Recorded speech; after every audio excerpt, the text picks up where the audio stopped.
William Hanna was the first of our pair to get into the pottery business by forming the Monmouth Pottery Company in 1893. Operations started 1 year later, but as is common in a business dependent upon large fires to create its product, the main building burnt down 3 short years later.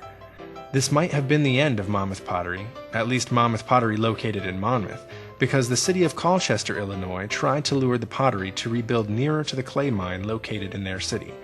The offer was quite substantial: $25,000, 200 days of free labor, and guaranteed railroad transportation. The city of Monmouth reacted by passing pledge cards around town.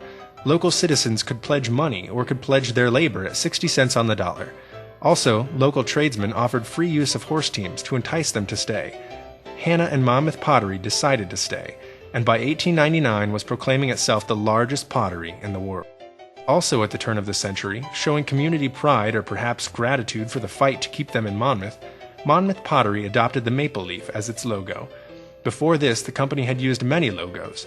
One of the most interesting was 2 men in a crock.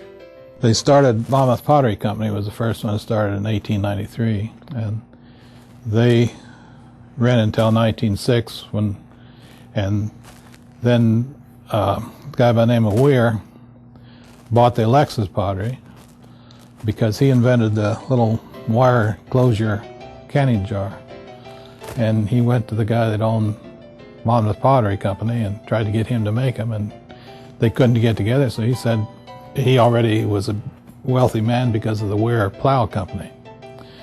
So he branched out into pottery, and so he went to Alexis and bought the pottery in Alexis, and it shortly burnt down.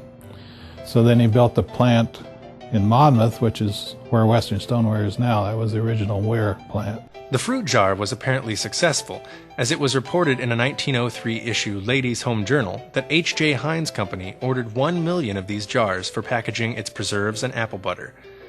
While San Francisco was shook up by an earthquake in 1906, the pottery business was shook up by a massive merger into Western Stoneware Company. They just saw money and figured, like everything, Walmart, everything, the bigger, the cheaper they could produce, so that was the theory behind it. Plus, when you take another plant out of business, it eliminates competition.